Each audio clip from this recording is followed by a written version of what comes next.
Ada lagi nih Bu pertanyaannya, kalau rekening saya berubah gimana? Oh ini bisa juga ya Bu ya? Kalau rekening saya berubah, oh ya tentu bisa saja ya. Jika rekening Bapak Ibu guru berubah, itu nggak usah panik ya. Segera update ke operator sekolah ya, karena begitu update kami juga langsung dapat update-nya. Jika ada perubahan rekening, bisa juga melapor ya. Kalau misalnya update ya lakukan 2 langkah lah. Selain update juga lapor ke tim Simtun atau SIM tunjangan atau Simbar atau sistem pembayaran pada distrik Dinas Pendidikan. Yang ternyata sudah masuk ke kita, boleh Ibu Nunuk jawab. Bu, saya guru honorer bersertifikat tapi belum cair juga ini. Oh ya, Bu. Kenapa ada juga ya, Bu, ya? ada juga ya. Oh baik, bagi keluarga besar saya, guru-guru honor yang bersertifikat dan belum cair, jadi memiliki sertifikat pendidik memang menjadi salah satu kewajiban seorang guru, wajib ya, syarat penting. Selain penting untuk menunjukkan profesionalitasnya, dia juga syarat untuk mendapatkan tunjangan melalui TPQ tadi. Nah, ada beberapa hal yang perlu diperhatikan ya Bapak Ibu guru terkait dengan hal ini. Yang pertama, pastikan data Bapak Ibu itu valid. Apakah itu NPTK, apakah rekeningnya, pastikan dulu valid. Jadi kalau nggak valid, nggak bakalan ditransfer ya. Yang kedua, cek kembali info GTK-nya ya. Jika terdapat informasi yang tidak sesuai ataupun yang kurang memenuhi jam JJM, jumlah jam mengajar, atau beban kerjanya, segera koordinasikan dengan operator sekolah. Segera koordinasikan juga dengan kepala sekolahnya dan update dapodiknya. Aktif mengajar meskipun punya sertifikasi tapi nggak aktif mengajar ya nggak dapat. Aktif mengajar, memenuhi beban kerja dan terdata di sekolah induk. Dan yang pasti bersertifikat pendidik. Tak berarti bersertifikat pendidik itu pasti ya, kami punya datanya. Tapi perlu Bapak Ibu ketahui bahwa punya sertifikat pendidik bukan berarti otomatis cair. Jadi anggapan itu keliru. Nah, karena memang ada guru yang tidak memiliki jam mengajar, maka saya punya sertifikat kok nggak punya tunjangan. Ya kalau nggak memiliki jam mengajar, ya nggak akan dapat tunjangan, Mbak. Jadi itu yang harus dipahami ya Bapak Ibu guru. Nah ini Bu ada lagi nih pertanyaan nih. Nilai tunjangan saya tidak sesuai tuh, waduh, apa langkahnya Bu? Wah ini menarik juga Bu. Ya, jadi ini ya, kalau nilai tunjangannya tidak sesuai itu maksudnya seharusnya kalau di teori 3 juta kok dapatnya 2, sekian gitu ya. Nah selisih nilai akan disesuaikan, ada audit dan monitoring. Jadi Bapak Ibu kalau misalnya tidak sesuai jumlahnya, biasanya tidak sesuainya pada gaji pokok. Seperti ada kenaikan gaji berkala misalnya. Langkah yang harus dilakukan adalah pemutakhiran nilai gajinya. Jadi guru juga harus aktif juga melihat di dapodiknya, mutakhirkan datanya ya. Pada Permendikbud nomor 4 tahun 2025 sudah diatur Mbak, bahwa jika ada kekurangan ya seperti yang tadi kasus yang ditanyakan, maka akan disesuaikan pada triwulan atau semester berikutnya. Nggak usah khawatir. Nggak usah khawatir ya. Nggak ada uang yang hilang ya. Itu hak guru pasti akan kembali ke guru. Atau lebih lagi jika ketidaksesuaiannya misalnya kelebihan ya, jangan cuma kalau kurang aja ngomongnya ya. Kalau kelebihan nggak dilapor. Ya, jika kelebihan ya tentunya juga sudah diatur untuk segera mengembalikan ya. Jadi jangan waduh mumpung kelebihan nggak ada yang tahu nih biar untuk saya nggak bisa juga. Harus jujur Bu. Ya kurang lapor, lebih juga harus lapor. Nah nanti pengembaliannya akan diarahkan di Permendikbud nomor 4 tahun 2025 mengembalikannya melalui RKUD atau rekening kas umum daerah. Silahkan Bapak Ibu guru yang punya kasus seperti ini berkoordinasi dengan Pemda untuk mendapatkan billing atau rekening pengembalian RKUD.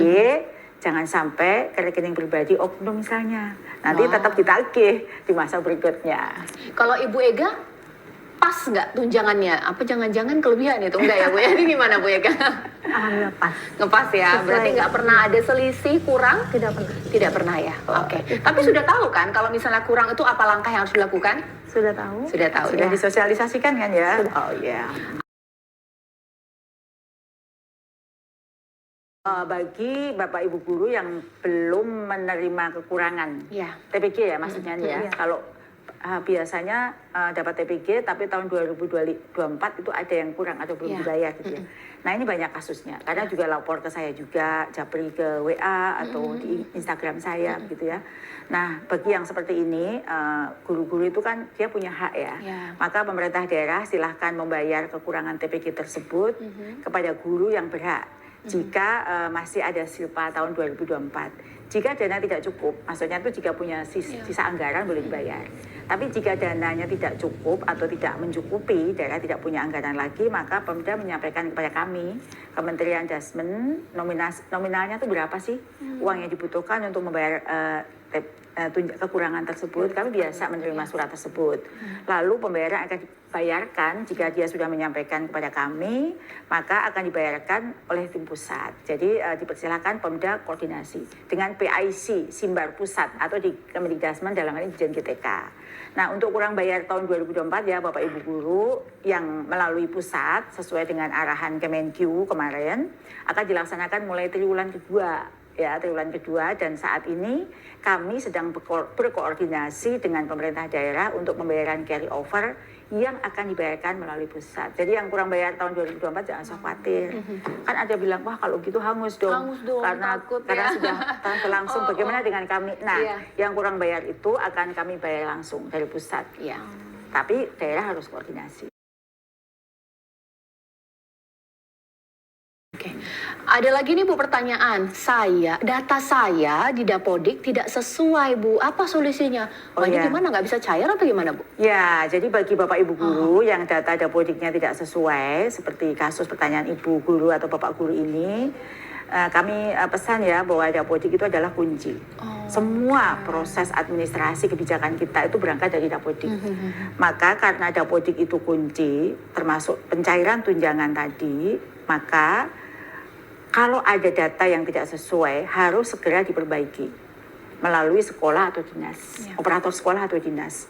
Nah setelah Dapodik diperbaiki, selanjutnya guru mengecek kembali perubahannya pada info GTK. Apakah perbaikannya itu sudah update juga di info GTK? Nah jika sudah update itu berarti selesai urusannya. Keterangan kesalahan seperti rombel tidak sesuai atau rombongan belajar tidak sesuai, mengajar tidak linear, nomor NIK-nya belum padan dan sebagainya, itu nanti akan muncul di info GTK. Jadi semua data yang tidak sesuai itu akan ada di info GTK. Maka rajin-rajin ya ngecek info GTK. Ibu kalau Ibu Ega ngeceknya berapa kali tuh Bu? Karena harus rajin ternyata ngecek data di Dapodik Bu ya. Berapa kali biasa Ibu ngecek berkala? Per 3 bulan, per 2 bulan, atau per bulan? Kalau untuk info GTK itu kadang kalau lagi rame mau pencairan. Langsung pada ngecek gitu ya? Sehari itu kadang ya bisa 5 kali gitu untuk melihat info GTK. Oke. Nah Bu sebenarnya saya tuh kebayang ya Bu ya, ada guru mungkin dengan berbagai macam problematikanya belum menerima TPG ini. Apa sih Bu sebenarnya yang bisa disampaikan kepada mereka? Apa sampai yang kurang ya? Iya, yang kurang tadi, yang punya masalah tadi data dan juga lain-lain. Karena pasti ada kekhawatiran ini uang saya dikasih nggak gitu seperti maksudnya itu yang ya. belum menerima tahun 2025 atau yang sekarang belum yang belum sekarang menerima belum menerima. ya.